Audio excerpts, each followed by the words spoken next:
NRC और CA के खिलाफ एहतजाजी मुजाहिरों के इनकाद और तशद्दुद के वाक़यात में पॉपुलर फ्रंट ऑफ इंडिया की साजिश होने की यूपी पुलिस जांच कर रही है। साथ ही इस मामले में एसडीपीआई की कारगुजारियों को भी मुश्तबा मानते हुए मेरठ में भी पुलिस ने कुछ गिरफ्तारियां की है। इन मामलों में भी पुलिस की कार्रवाई को लेकर अब न सिर्फ सवाल उठ रहे हैं बल्कि कोर्ट में चैलेंज करके पुलिस के खिलाफ कार्रवाई का मुतालबा भी किया जा रहा है। पेश है खास रिपोर्ट।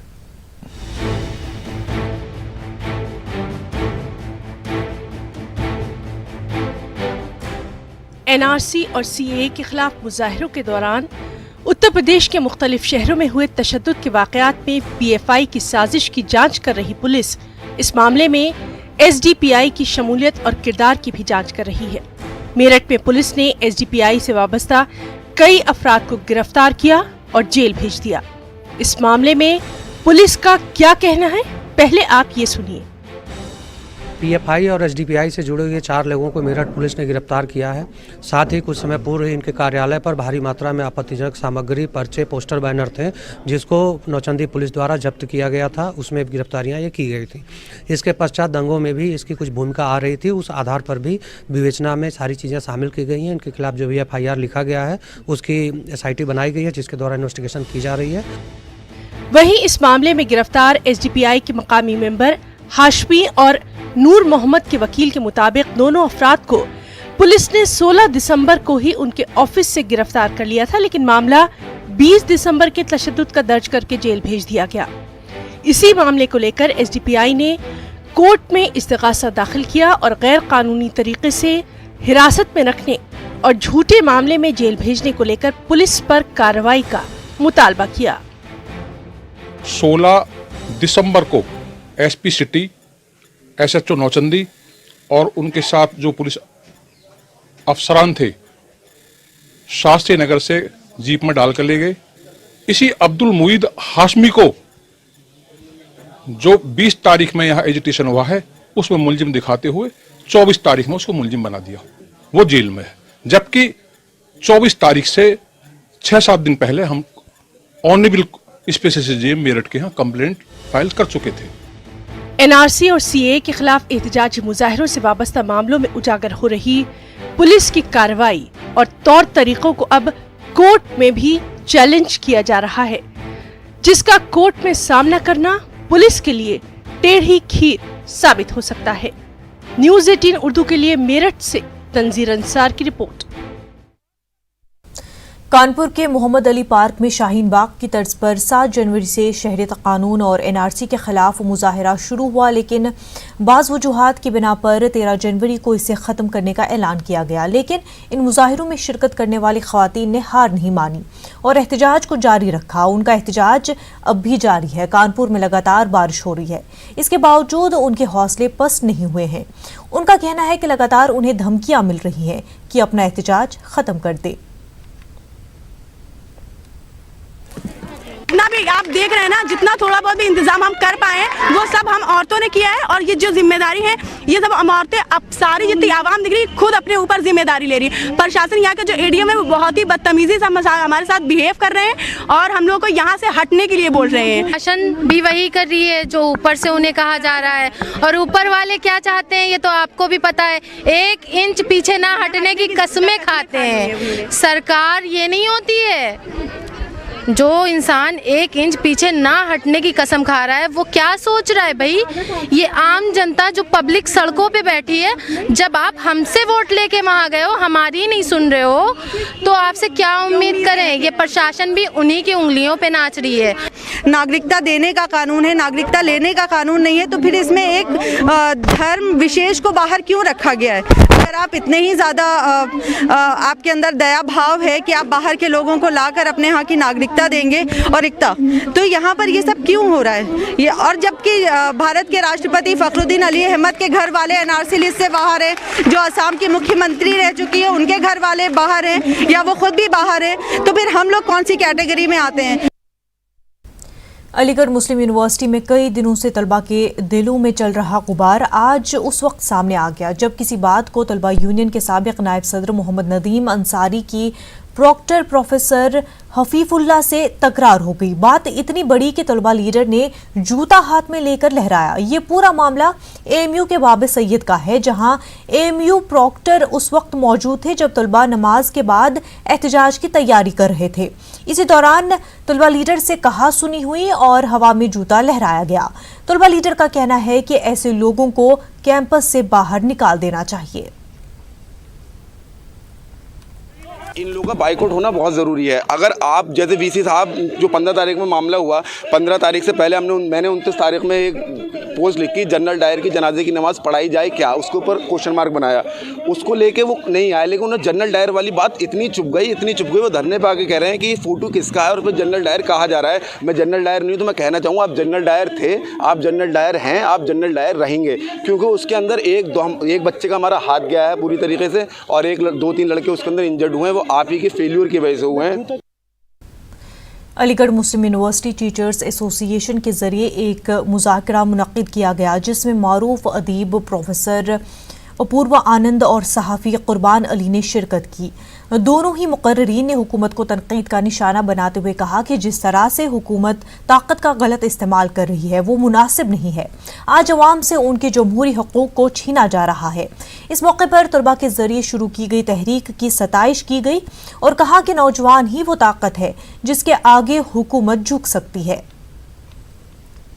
कहने को यह है कि इस मुल्क के जो शहरी हैं उन्होंने इसको समझना शुरू कर दिया है, ख़ासकर यहाँ के जो तलबा हैं, यहाँ के जो छात्र हैं, नौजवान हैं, और उन्होंने इस राजनीति का जवाब देना शुरू कर दिया है। तो ऐसा अगर लग रहा था पिछले 5-6 साल में कि मुल्क पूरी तरह सख्ते में है, तो वह गलत है। लोग बेदार हैं, लोग जगे हुए हैं। कॉन्स्टिट्यूशन हमें बराबरी का हक़ देता है। उस बराबरी को हमने बड़ी मुश्किल से हासिल किया था सैकड़ों बरस की लड़ाई के बाद। तो जो 70 साल पहले आज़ादी के बाद हमें अपना कॉन्स्टिट्यूशन मिला है, बराबरी का हक़ मिला है, शहरियत के इख्तियारात मिले हैं, वो बरकरार रहें। और इस मामले में जामिया ने और अलीगढ़ मुस्लिम यूनिवर्सिटी ने मैं कहूँगा कि एक नुमायाँ रोल अदा किया है। अलीगढ़ मुस्लिम यूनिवर्सिटी में चल रहे धरने पर तलबा ने आज नमाज जुमा अदा की। इस मौके पर खासी तादाद में तलबा मौजूद रहे। बाद नमाज जुमा शहर तरमीमी कानून की लड़ाई लड़ते हुए हलाक हुए अफराद के लिए दुआए मग़फ़िरत की गई। वहीं मुल्क में अमन अमान कायम की दुआएं भी मांगी गई। जुमे की नमाज के पेश नज़र सुबह से ही कैंपस के बाहर इजाफी फोर्सेस को तैनात कर दिया गया था। जैसे जैसे जुमे का वक्त नज़दीक आया तलबा धरने पर पहुंचना शुरू हो गए और पुरअमन माहौल में नमाज अदा की गई। पढ़िए धरना स्थल पे पढ़िए बाबे सैयद पे, जो धरना पिछले 32 दिन से चल रहा है उसी को हमने कंटिन्यू किया और उसमें नमाज़ पढ़ी गई। और नमाज इसलिए पढ़ी गई है कि जो सरकार है जिसका दिमाग ख़राब हो चुका है उसको अल्लाह ताला अक्ल सलीम दे, और तमाम उन लोगों के लिए दुआ की गई है। शहर काजी मेरठ की क़यादत में मेरठ में CAA और NRC के खिलाफ एहतजाजी दस्तखती मुहिम की 2 हफ्ते कबल शुरू की गई थी। इस मुहिम के तहत दस्तखत कराए गए 35,000 फॉर्म को आज मेमोरेंडम की शक्ल में कमिश्नर मेरठ के जरिए चीफ जस्टिस ऑफ इंडिया को पेश किया गया। इस मुहिम के तहत CAA और NRC के खिलाफ अवाम की आवाज़ को मेमोरेंडम के जरिए चीफ जस्टिस तक पहुँचाने की कोशिश की जा रही है। तरीका तो ये है कि भाई सड़क पे निकल के जुलूस निकाला जाए और जलसे किए जाएं, लेकिन ये सब चीज़ें जो हैं ये आर्जी होती हैं। लोगों के वो हुकूमत ये कहती है कि ये तो कुछ बलवाई ऐसा काम कर रहे हैं। तो इसलिए हमने शहर में एक तहरीक चलाई जिसमें हमने मेरठ के शहरियों से ये कहा कि जो हम मेमोरेंडम दे रहे हैं उसकी तायद में, उसकी हिमायत में दस्तखत करें। चुनांचे तकरीबन 50,000 दस्तखत हमको मिले और हमने उसका पैक करके बंडल बांध के और मेमोरेंडम के साथ में कमिश्नर साहिबा को वो दस्तखत जो है। CAA और NRC के खिलाफ मुल्क भर में एहतजाजी मुजाहिरों का सिलसिला रुकने का नाम नहीं ले रहा है। लोग अपने अपने तरीके और अंदाज से इस कानून के खिलाफ अपना एहतजाज दर्ज करा रहे हैं। इसी सिलसिले में आज मेरठ में जमीयत उलमा हिंद की जानिब से एक दस्तखती मुहिम का इनेकाद किया गया। गरीबी, बेरोजगारी, महंगाई और सिक्योरिटी जैसे बुनियादी मौज़ूआत सीएए और एनआरसी के धुएं में कहीं गुम हो गए हैं। तमाम सियासी जमातें बयानबाजी तो कर रही हैं, लेकिन कोई ठोस कदम न उठाने की वजह से हिज़्ब इख्तिलाफ कमज़ोर नजर आता है। इन मसाइल के दरमियान अवाम गैर यकीनी सूरत हाल से दो चार है। पेश लखनऊ से तारिक कमर की खास रिपोर्ट।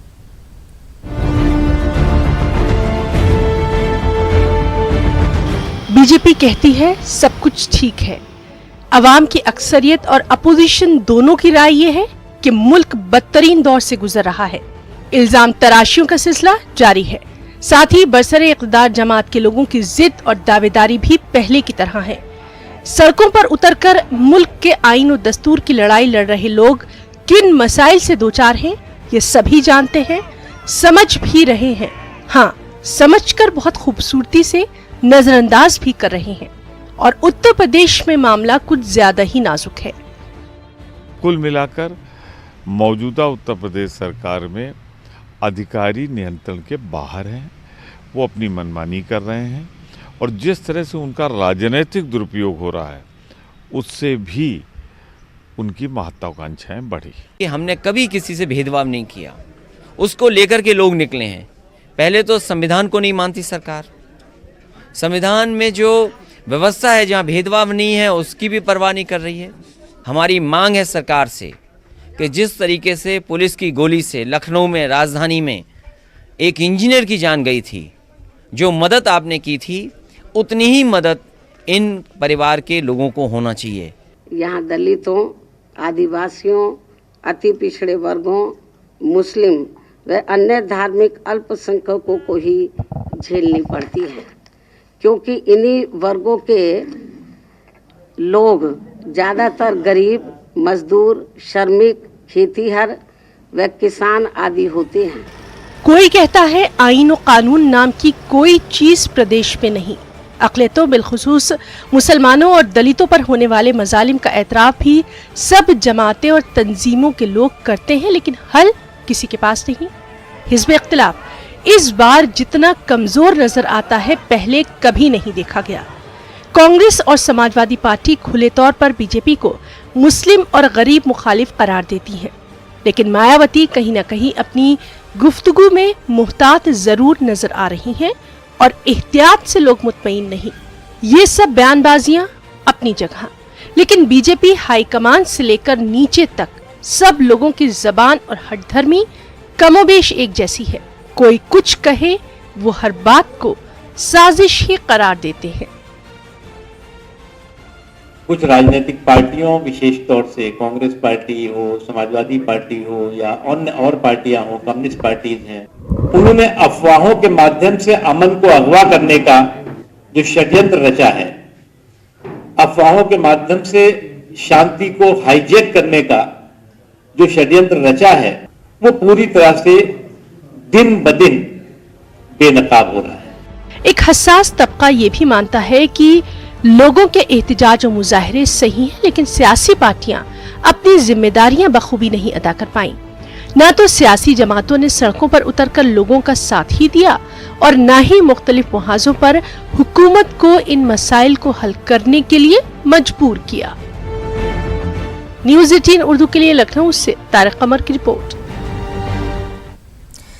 बनारस में बीएचयू के वीसी के इस्तीफे की मांग वाले 2 बैनर लगे हैं। शहर के अलग अलग इलाकों में ये बैनर लगाए गए हैं। बैनर में बीएचयू वीसी को हिंदी मुखालिफ बताया गया है। दरअसल गुज़िश्ता दिनों इंटरव्यू के दौरान हिंदी बोलने पर वीसी ने एक उम्मीदवार को इंटरव्यू से बाहर कर दिया था। इस मामले पर हंगामा जारी है और वीसी के इस्तीफे की मांग की जा रही है। अब्दुल्ला आजम को सुप्रीम कोर्ट से राहत नहीं मिली। सुप्रीम कोर्ट ने हाई कोर्ट के फैसले पर रोक लगाने से इनकार कर दिया। आपको बता दें कि हाई कोर्ट ने अब्दुल्ला आजम की असेंबली रुकनीयत खत्म कर दी थी। अब्दुल्ला आजम ने हाई कोर्ट के इस फैसले को सुप्रीम कोर्ट में चैलेंज किया था। अब सुप्रीम कोर्ट 25 मार्च को इस पर सुनवाई करेगा। समाजवादी पार्टी के सांसद आजम खां के बेटे अब्दुल्ला आजम खां की याचिका पर सुप्रीम कोर्ट ने याचिकाकर्ता को नोटिस जारी किया है, लेकिन फिलहाल इलाहाबाद हाई कोर्ट के आदेश पर रोक लगाने से मना कर दिया है। एडवोकेट कमल हैं जो उनके याचिकाकर्ता हैं। सर, आज नोटिस जारी किया है, लेकिन आप लोग स्टे की मांग कर रहे थे, उस पर फिलहाल रोक लगाने से मना किया। देखिए, इलेक्शन पिटीशन में स्टे नहीं होता है। उन्होंने कहा है कि ठीक है, हम 25 मार्च को इसको फाइनली डिसाइड करेंगे, तो इसीलिए उन्होंने कहा कि भाई ठीक है, कोई प्रॉब्लम नहीं, क्योंकि इलेक्शन पिटीशन में स्टे नहीं होता है। इसीलिए उन्होंने नोटिस इशू किया। कपिल सिब्बल साहब हमारे लिए अपीयर हुए थे, उन्होंने अपनी दलीलें दी और उनसे कन्विंस होके सुप्रीम कोर्ट ने नोटिस इशू किया। ये बहुत बड़ी राहत है हमारे लिए। राहत है। 25 तारीख के लिए फाइनल डिस्पोजल के लिए रखा है इस पूरे मामले को, तो क्या माना जाए, इसको आप कैसे देखते हैं? क्या उनके लिए अभी राहत है, वो विधानसभा जा सकते हैं या कोई भी प्रोसीडिंग अटेंड नहीं कर सकते, क्योंकि चुनाव आयोग ने उनकी अयोग्यता को फिलहाल निरस्त कर दिया था? नहीं, निरस्त नहीं किया है। ये तो हाईकोर्ट का ऑर्डर आया था, जिसको हमने अभी चैलेंज किया है, जो कि सब जुडिस है। वो जा सकते हैं, अगर जाना चाहे तो जा सकते हैं। वो कोई रोक नहीं है उनके ऊपर। 25 मार्च को क्या होना है? 25 मार्च की डेट लगाई है फाइनल डिस्पोजल के लिए। देखते हैं सामने वाला क्या काउंटर फाइल करता है, फिर हम रिजॉइंडर फाइल करेंगे, उसके बाद बहस होगी। हम चाहते हैं मामला जल्दी से जल्दी निपटे। तो फिलहाल इस पूरे मामले में सुप्रीम कोर्ट ने जो याचिकाकर्ता हैं उनको नोटिस जारी किया है। 25 मार्च के लिए अगली तारीख मुकर्रर की है। देखना इस मामले में दिलचस्प ये होगा कि 25 मार्च को जब इस पूरे मामले में जो याचिकाकर्ता हैं वो सुप्रीम कोर्ट में अपना जवाब दाखिल करते हैं तो इनकी तरफ से क्या कुछ बहस की जाती है। लेकिन फिलहाल सुप्रीम कोर्ट ने इस पूरे मामले में अब्दुल्ला आजम खां की जो याचिका है उस पर याचिकाकर्ता को नोटिस जरूर जारी कर दिया है। कैमरामैन सोनू के साथ सुशील पांडे, न्यूज़ 18 दिल्ली। यूपी में 16वें फरखाबाद महोत्सव के नतीजे आते ही हंगामा हो गया। दरअसल खवातीन शुरा ने नताइज में धोखाधड़ी का इल्जाम लगाकर जमकर हंगामा बर्पा किया। कानपुर से मिस यूपी में शिरकत के लिए आई शेफाली, पीलीभीत की स्वाति मिश्रा और इटावा की निशा गुप्ता का इल्जाम है कि मिस यूपी मुकाबले का जजमेंट सही से नहीं दिया गया और नाहिलों के सर पर ताज पहनाया गया। अब आपको दिखाते हैं कि मंच पर किस तरह कंटेस्टेंट ने जूरी के जजमेंट के खिलाफ हंगामा किया। बोले नहीं सारे हो गए, आपने क्या बोला, 2 और बना दो, गिफ्ट और दे दो। भिखारी नहीं है अपना, मॉडल है। बहुत थैंक यू, मैं कंप्लेन करूंगी इस चीज की, नहीं हटूंगी पीछे। और जिन्हें दिया है वो डिजर्विंग है, जो बाप पे गिरे जा रहे हैं आपने उनको उठाकर दे दिया है। What is this? आपने खुद बोला था राउंड आपने कैंसिल करे थे, हमने नहीं करे थे। राउंड आपने कैंसिल करे हैं, हमने नहीं करे हैं। बताइए हम नहीं हटेंगे कहीं, हम नहीं हटेंगे। जवाब भी नहीं चाहिए हमें, सिर्फ और सिर्फ फेयर डिसीजन दोबारा चाहिए। चाहे आप सारी मॉडल दोबारा बुलाकर रन में करवाएं या कुछ भी करवाएं, आप सारे कपड़े पहनाकर दोबारा वॉक करवाइए, हम यहाँ से नहीं हिलेंगे। हमें फेयर डिसीजन चाहिए। कितने राउंड बताए गए थे? 3 राउंड बताए गए थे। फिर क्या हुआ? फिर क्या हुआ? फिर क्या हुआ? जो इन्होंने किया वो हुआ। राउंड नहीं हुआ।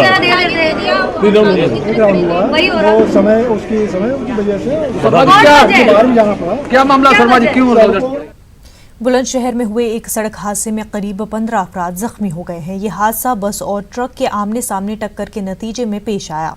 हादसे में ज्यादातर खवातीन जख्मी बताई जा रही हैं। 7 बुरी तरह से हुई जख्मियों को पुलिस ने हायर मेडिकल सेंटर भेज दिया है। जिस बस के साथ यह हादसा पेश आया वो डबाई से अलीगढ़ जा रही थी। यह हादसा बुलंदशहर के छतारी थाने इलाके के नारायणपुर गांव में पेश आया है।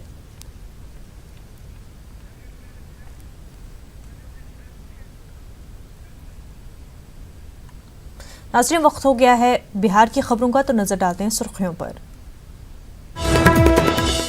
समस्तीपुर में निजी फाइनेंस कंपनी से 17 लाख की लूट। हाजीपुर से गैस एजेंसी से भी 70,000 की लूट। पटना में भी बाइक सवार से लूट। शराबबंदी वाली रियासत में पुलिस को लगी शराब की लत। गया पुलिस लाइन में शराब की पार्टी मना रही थी पुलिस, एक गिरफ्तार।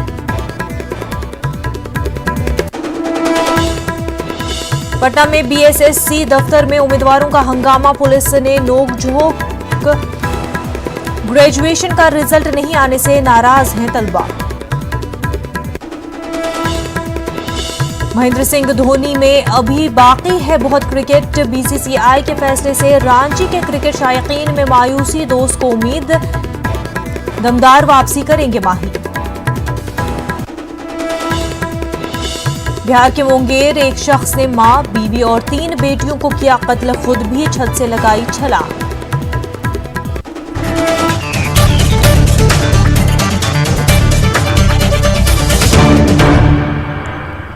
बिहार में सीमांचल एक बार फिर से सुर्खियों में है। आमतौर पर अक़लियतों के मुद्दे पर खामोश रहने वाले तेजस्वी यादव ने सीएए और एनआरसी के मुद्दे को लेकर सीमांचल से अपने इंतखाबी दौरे की शुरुआत की है। वहीं सीएए की हिमायत करके बुरी तरह से फंसी जेडीयू आरजेडी को तनकीद का निशाना बनाते हुए दावा कर रही है कि एनआरसी बिहार में लागू नहीं होगा। पेश है पटना से महफूज आलम की रिपोर्ट।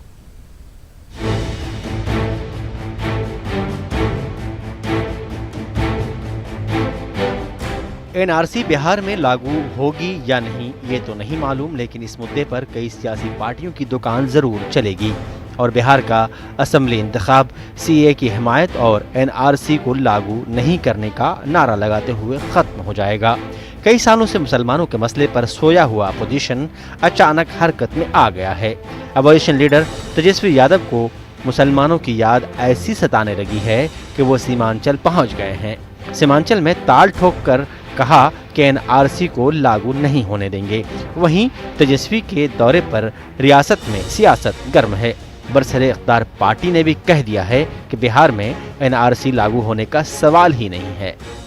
अगर मनेर शरीफ से यात्रा उनकी होती, गोपालगंज से होती, छपरा से होती, गांधी के कर्म भूमि भितरहवा से होती तो बात समझ में आती। तो ये किसको बेवकूफ लोग बना रहे हैं? उन आंदोलनकारियों को। तेजस्वी यादव जी के नाम से इतना भयभीत हमारे विरोधी हैं, उनको ये लग रहा है कि 2020 का चुनाव तेजस्वी यादव जी बिहार की जनता का आशीर्वाद प्राप्त करेंगे। जनता तेजस्वी यादव जी के साथ खड़ी हो गई है। ये डर हमारे विरोधियों को सता रहा है, सत्ता में लोगों को। काफी दिनों से अपने लीडर को तलाश कर रही आरजेडी के लोग इतने ज्यादा खुश हैं कि वो अभी से तेजस्वी यादव को वजीर आला का उम्मीदवार मान रहे हैं। वहीं जेडीयू का कहना है कि सीए और एनआरसी को कुछ सियासी पार्टियां मजहबी रंग देने की कोशिश कर रही हैं। माननीय मुख्यमंत्री ने जब सदन में साफ शब्दों में ये ऐलान कर दिया, वक्तव्य दे दिया कि देश में एनआरसी की कोई आवश्यकता नहीं और बिहार में एनआरसी किसी कीमत पर नहीं होगी। विधानसभा में प्रस्ताव पास करें, आने वाले सत्र में पास करें कि एनआरसी बिहार में नहीं लगेगा, तब ना हम लोग समझेंगे कि ठीक है एनआरसी नहीं लगेगा बिहार में, मुख्यमंत्री सीरियस है इस मामले में। लेकिन जबानी आज क्या बदल देगा स्टैंड, क्या कल क्या बदल देंगे, ये कोई निश्चित नहीं न है। ये मुख्यमंत्री आए दिन स्टैंड अपना बदलते रहते हैं। ये कहना गैर मुनासिब नहीं होगा कि सीएए और एनआरसी एक बहाना है, असल निशाना वोटरों को रिझाना है।